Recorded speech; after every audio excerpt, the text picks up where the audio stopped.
This isn't all about whether you're nuts or not, like we said before.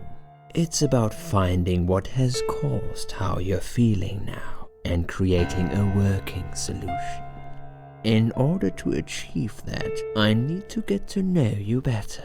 Can we talk about your childhood first? Your parents. When you're a child, your life revolves around them.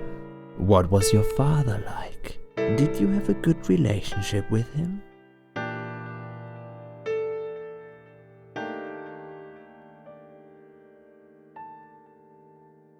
Yeah, I had a great dad. I have very fond memories of my father. He was always there for me, no matter what I did. He never got angry or upset. I suppose I never really gave him any reasons to be. I was a good child, not perfect. But then again, no one's perfect. Whatever made me try to kill myself, it definitely has nothing to do with him. Where is he now? He died 6 years ago. Cancer. Do you miss him? Of course I miss him. How can you even ask me that? It's my job to ask these questions, Susan. Let's talk about your mother now. What was she like? Would you care to tell me about her? I can't complain. My mum was great. She brought me up well. Me and her, we were like best friends, like soulmates. We did everything together. She passed away 7 years ago. When Dad first got diagnosed with cancer, it was too much for her. He kept pretending he was fine, but she just couldn't take it. Her heart gave up. She died quickly. My father kept fighting it. Another 8 months of illness and intensive chemo finally beat him, though. He thought he was unbeatable, but he wasn't. Okay, I'm beginning to get a better picture. That's enough about your parents for now. Let's take 2 minutes and we will talk about something else. No, he wasn't a good father to me. He was a cold, scary man, had this wall around him. I could never talk to him about anything. He wouldn't understand. He'd just punish me instead. Maybe it's his fault I got some wires crossed in my head, because he never loved me. I've always wondered what it feels like to have a loving dad. Maybe it's not too late to fix things between you two. It is. He's dead. Cancer. 6 years ago. I see. But it isn't too late for you to put things right in your heart. Have you forgiven him?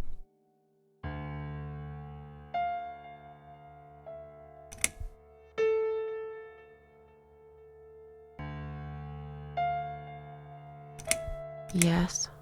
What happened, happened. I see no point in blaming him forever. Good. Clearly you closed this chapter in your life. Holding a grudge against your father would be holding a grudge against yourself. How did you get to that crazy assumption? Your father is a part of you, whether you want it or not. Children subconsciously copy their parents' behavior and recreate it later in life. I'm sorry, but I have to disagree. Why does that upset you, Susan? This isn't something I just made up. These are scientific facts which have been tested and proven over the years. If you say so, fine. You haven't really forgiven your father, have you? That's what it's all about. I said fine. This is definitely something we have to work on in the future. Let's talk about your mother now. What was she like? Would you care to tell me about her? She never cared about me. All that mattered to her was the booze, and never me. What I remember clearly from my early years is the image of her sitting by the window. She'd stare at it for hours, smoking. My dad saw it all, of course, but he was unable to do anything about it. I think he just loved her too much to do anything. They argued a lot. Their fights always take place behind closed doors.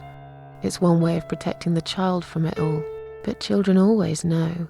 At least I did. I remember every time they fought, I tried so hard to just go to sleep, but sleep never came. No matter how hard I tried not to listen, I couldn't stop. I just couldn't. Okay, I'm beginning to get a better picture. I was brought up without a father. I understand he wasn't there when you were growing up. Can you tell me why? What happened to him? He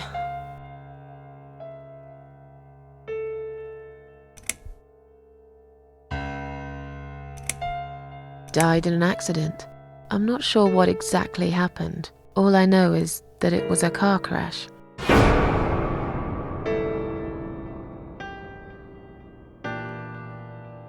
I was told he died instantly.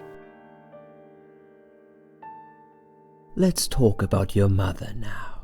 What was she like? Would you care to tell me about her? I lost her when I was still a child. So you lost your mum as well? I'm sorry, I didn't realize. What happened? She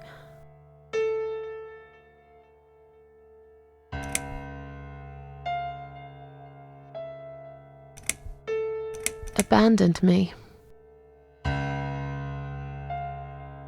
I just wish I knew why. She never tried to contact me or anyone in her family. No letters, no phone calls, nothing. She can be dead as far as I know. I grew up pretty much alone. Had to fend for myself. Learned a thing or two along the way. Left when I was little. One night he just packed his suitcase and left. I was about 8 at the time. He didn't say goodbye, didn't even look at me. I remember watching him walk away. It was winter, getting dark early. He just disappeared into the night, and I never saw him again. Died giving birth. I never even had a chance to meet her. You poor girl. I see you grew up without both parents. Yeah, pretty much. My Aunt Millie took me in and looked after me for a while. She was all right, but never really grew to love me like her own child. What she did out of pity, but she always put her own children first. Committed suicide. He was acting strange all week. Sometimes he wouldn't say a single word all day. Then he'd get very angry all of a sudden. Always about something silly that didn't really matter. I was 8. My 9th birthday was in a month. We had a gun in the house, a rifle.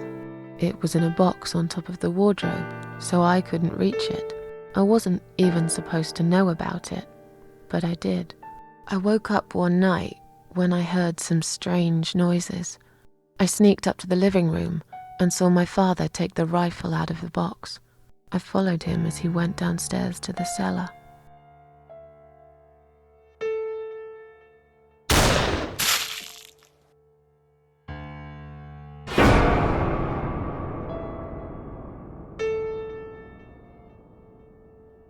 I will always remember the sound that gun made, and the sound of my father's brain splattered all over the cellar wall. A tragic event indeed, especially for a child to witness.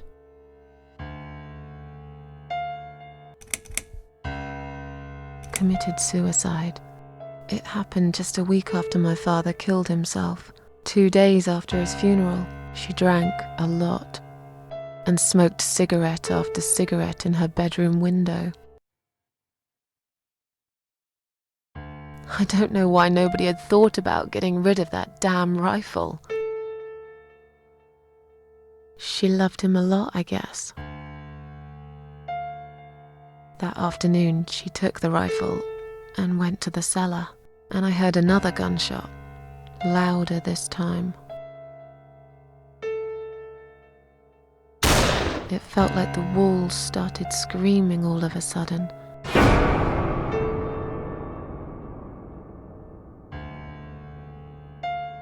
Like Romeo and Juliet, only not as pretty. And they forgot there was someone else there. They forgot about me. You certainly had a very traumatic childhood, Susan. I'm sorry. I can only try to understand what it feels like to lose a parent. But it's clear to me that your problems are rooted deep in your childhood. That's enough about your parents for now. Let's take 2 minutes and we will talk about something else.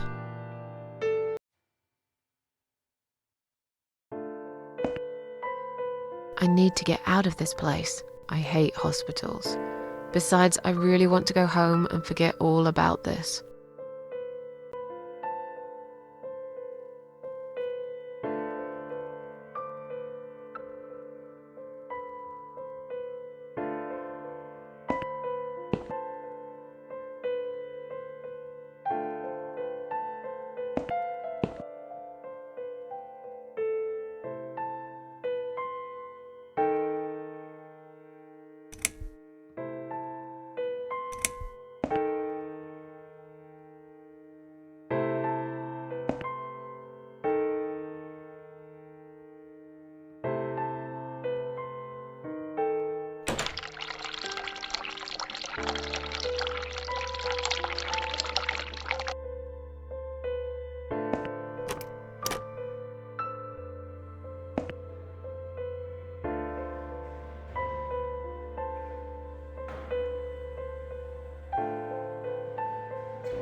I'd like to go home now. Well, so would I. But there are procedures and a system in place.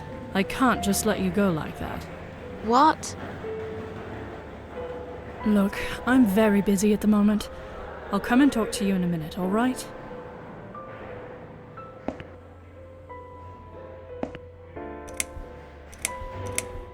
I feel much better now. Can you please discharge me? I'm glad to hear that. But I can't discharge you until Dr. X sees you. He should be doing his round very soon. Please return to your bed and wait for him, all right?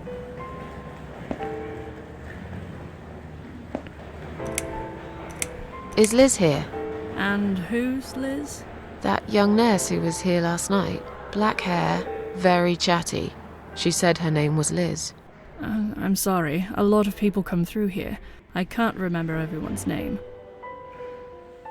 Can you return to your bed now, please? It's nearly time for your medication. I can't be chasing around after every single patient. Beg your pardon? Look, I'm very busy at the moment. I'll come and talk to you in a minute, all right?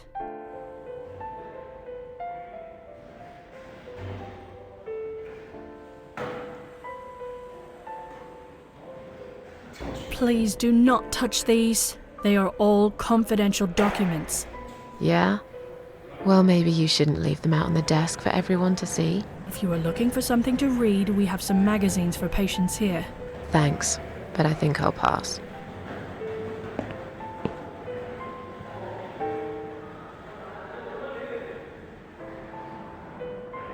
Please do not touch these. They are all confidential. I was only going to tidy up. I'm sorry. Are you one of the housekeepers? Why did you dress up as a patient? I just can't stand mess, that's all. And there's no need to be sarcastic. Who's being sarcastic?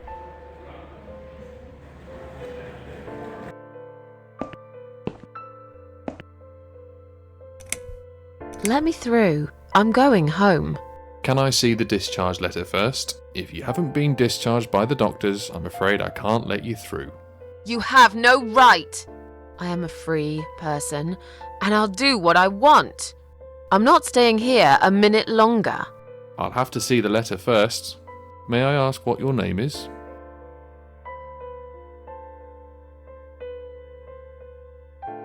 My name is Susan Ashworth. Can I go now? If you've not been discharged, I can't let you out, Mrs. Ashworth. I'm afraid there's nothing I can do for you, Mum. You should talk to the doctor first and come back with a letter and some form of identification.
Hi, are you alright?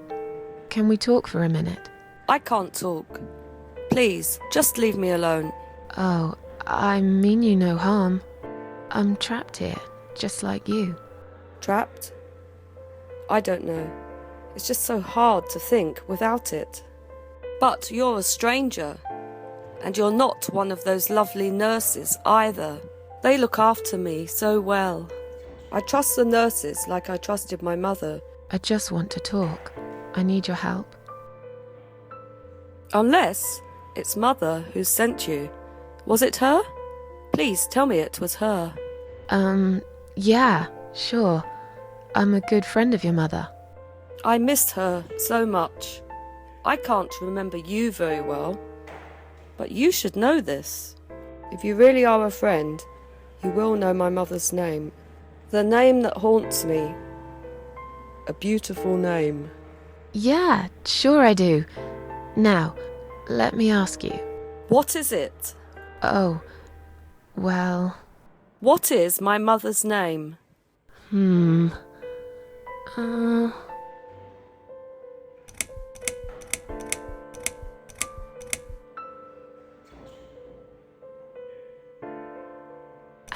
Burton. No, that's my name. You don't know my mother, you little liar. Leave me alone. Please, just leave me alone.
Someone is coming.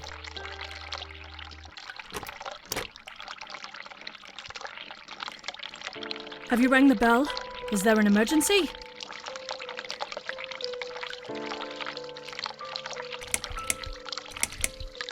I just wanted to remind you that I'm ready to go home. Oh, is that so? Well, guess what? I haven't forgotten. It takes time. I could lose my job if I don't follow the correct procedures. Why do I bother? I think it's time we give you some medication. Can you please tell me your name and your date of birth?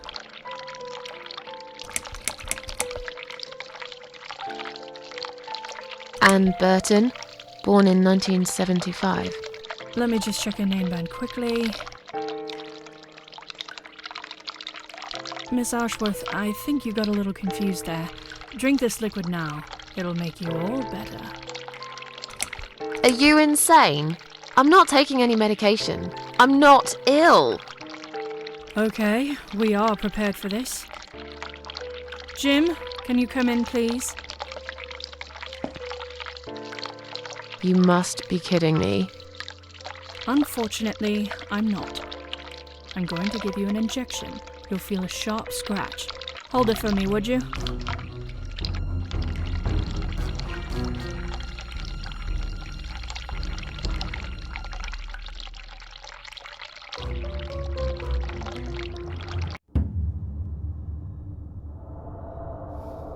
Now, go back to your room and rest. You'll be able to relax and have a great sleep.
The drugs have worn off and I feel better now.